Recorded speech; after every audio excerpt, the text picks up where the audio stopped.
नमस्कार। काशीराम की सत्ता संघर्ष और मायावती के शिखर पर और 4 बार मुख्यमंत्री रहने के बाद दलित समाज में एक जागरूकता आई है, राजनीति के प्रति एक्टिव हुए हैं और हर आदमी अब सत्ता को पाना चाहता है। इसी को लेकर हमारे पश्चिमी उत्तर प्रदेश में किरण आरसी जाटव, जो सर्व समाज को लेकर के सत्ता के शिखर तक जाना चाहती हैं, तो चंद्रशेखर आज़ाद उर्फ रावण केवल दलितों के नाम पर राजनीति कर सत्ता को पाना चाहते हैं। इन्हीं को लेकर के इन दोनों के बीच आमने सामने न होकर के फेसबुक पर, ट्विटर पर एक जंग मची है, जिसमें किरण जाटव बाजी मारती नजर आ रही हैं, क्योंकि वो सर्व समाज के नेता हैं। उनका कहना है कि सर्व समाज के बिना सत्ता को हासिल नहीं किया जा सकता और चंद्रशेखर आज़ाद जिस राजनीति को कर रहे हैं वो नफरत फैलाने की है और वो मनुवाद को वापस लाने की है, जो शेड्यूल कास्ट के लिए घातक है। देखें आज किरण आरसी जाटव की पूरी बात। कुछ घटनाएं मेरे सामने ऐसी आ रही है जिसमें इस जाटव चमार, इस SC ST समाज को टारगेट बनाया जा रहा है और जातीय संघर्ष है। ऊंची जाति, नीची जाति, सामान्य जाति और अनुसूचित जाति, इस तरह के संघर्ष सामने नजर आ रहे हैं। लेकिन मैं आज समाज से ही बात करना चाहती हूँ और मुझे कोई भी किसी पार्टी का धब्बा ना लगाए, पहले बता दिया है, क्योंकि मैं वो बोलती हूँ जो मुझे नजर आता है। इस समाज में, इस देश में मैं वो बोलती हूँ। आज हर जगह मैं ये जानना चाह रही हूँ आप लोगों से कि आज हर जगह जातीय संघर्ष क्यों हो रहे हैं। कौन सा दौर शुरू हो गया है ये जातीय संघर्ष का, बताइए आप। जब काशीराम जी ने एक दलित राजनीति का प्लेटफॉर्म खड़ा कर दिया और उस प्लेटफॉर्म पर सब समाज के लोगों को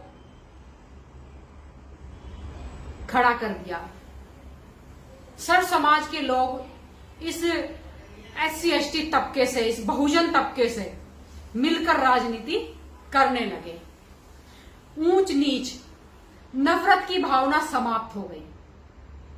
सिर्फ एक उद्देश्य रह गया, राजनीति।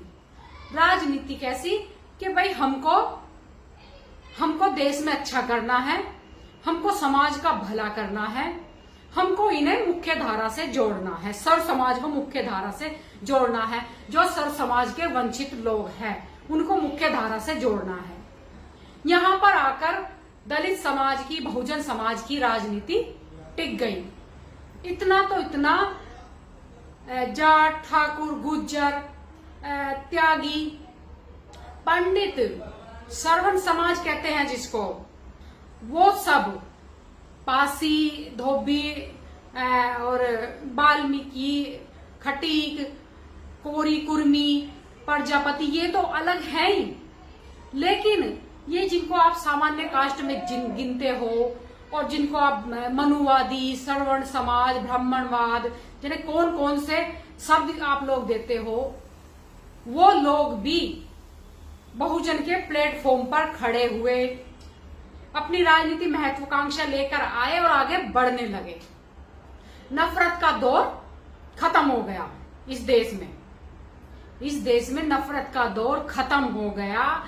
ये दलित समाज मुख्य धारा में जुड़ने लगा। लेकिन तभी एक फर्जी नेता को ये समाज हवा दे देता है। गलतफहमी थी समाज को। ये समाज ये देख रहा था कि हमारा राजनीतिक दल तो है, अब हमें एक सामाजिक संगठन खड़ा कर देना चाहिए। और हर एक सामाजिक संगठन ने, हर एक राजनीतिक दल ने फर्जी नेता बना दिया, और फर्जी नेता भी ऐसा बना दिया रावण जैसा। एक दौर रावण का चला था, राम का रावण का, जब पूरा नरसंहार हुआ था। लेकिन बहुत से लोगों को तो ये कहानी भी काल्पनिक लगेगी, लेकिन अधिकतर लोग इस कहानी को काल्पनिक नहीं मानते हैं, सत्य मानते हैं, क्योंकि सत्य है। वो दौर खत्म, मतलब वो दौर आप लोगों ने फिर शुरू कर दिया। रावण का, राम का, नरसंहार का दौर फिर शुरू कर दिया। इस समाज को फिर वही मनुस्मृति के दौर पर लाकर खड़ा कर दिया। कोई और नहीं खड़ा कर रहा इस समाज को मनुस्मृति के दौर पर लाकर, कोई और खड़ा नहीं कर रहा जातीय संघर्ष में इस समाज को, इस दलित समाज को, एससी समाज को, जाटव समाज को, चमार समाज को, धोबी समाज को, पासी, कुर्मी, वाल्मीकि समाज को कोई और खड़ा नहीं कर रहा है।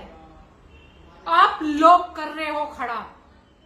इन युवा नौजवान बच्चों की मानसिकता जो राजनीति में उभरने की है, और इन्होंने एक फर्जी नेता की तरफ उम्मीद से टकटकी लगाकर देख लिया कि ये हमें इस देश का हुक्मरान बनाएगा। अरे ये क्या हुक्मरान बनाएगा, ये तो तुम्हारी लाशों पर गुजरेगा, समझे? ये तो तुम्हारी लाशों की सीढ़ियां लगाकर शिखर पर बैठना चाहता है, और आप लोग इस भ्रम में जी रहे हो कि ये हमें इस देश का शासक हुक्मरान बनाएगा।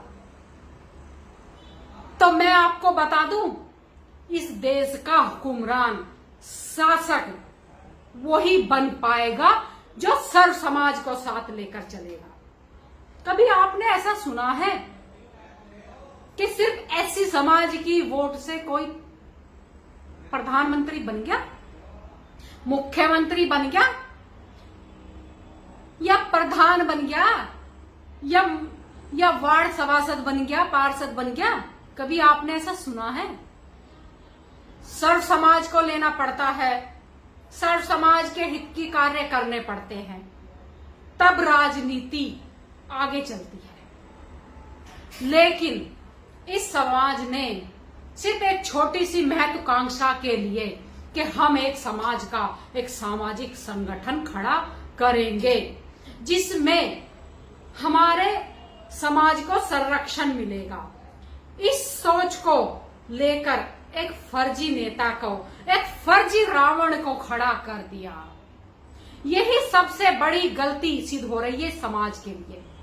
बहुत बड़ी गलती है इस समाज के लिए जो फर्जी नेता खड़ा करा इस समाज ने। आज वो दौर नहीं था, आज वो दौर था सर्व समाज से मिलकर चलने का दौर था। अगर मैं ये बात कहूंगी तो आप लोग मुझे बाबा साहब के विरोधी बता देंगे, क्योंकि जो मैं बात कह रही हूं ना, तो कुछ लोग नहीं, वैसे अधिकतर लोग मेरी इस बात को समझ भी रहे हैं, लेकिन बहुत सारे लोग पीछे से जानते हो मेरी छवि खराब करने का कार्य कर रहे हैं।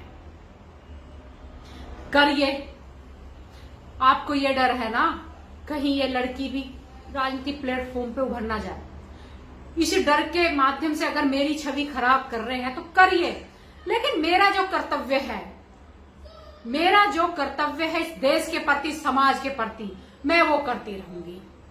मैं ये चाहती हूं आप लोग मंथन करें, चिंतन करें, ये फिर क्यों इस समाज में जातीय संघर्ष शुरू हो गए हैं, क्या कारण है, ऐसे कौन से प्रावधान है हमारे बीच में, ऐसी कौन सी नीति पॉलिसी हम लोगों ने चला रखी है, हमारे नेताओं ने, हमारे सामाजिक लोगों ने चला रखी है जो हमें दूसरे समाज से जुड़ने नहीं दे रही। आप ये सोचें, ये मंथन करें, ये चिंतन करें, अगर इस समाज का भला करना चाहते हैं। क्या यही राजनीति का दौर चलता रहेगा कि हम सामने वाले को कोसते रहेंगे? ये दौर कभी शुरू नहीं आएगा कि अपने मोहल्ले बस्तियों में झांक लो, तुम्हारे 16-17 साल के बच्चे बुरी बुराइयों से पनपे पड़े हैं,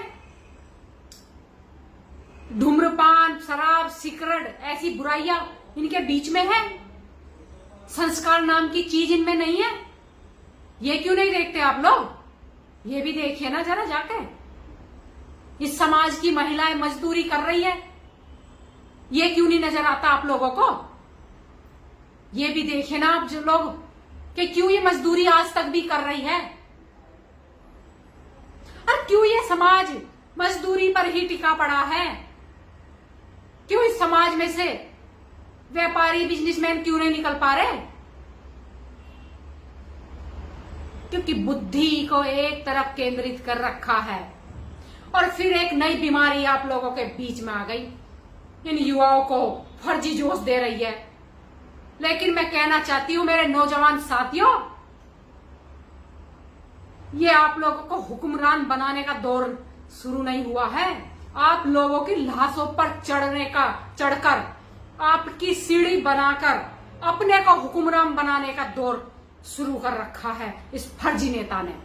तो इस नेता से बचो, फर्जी से।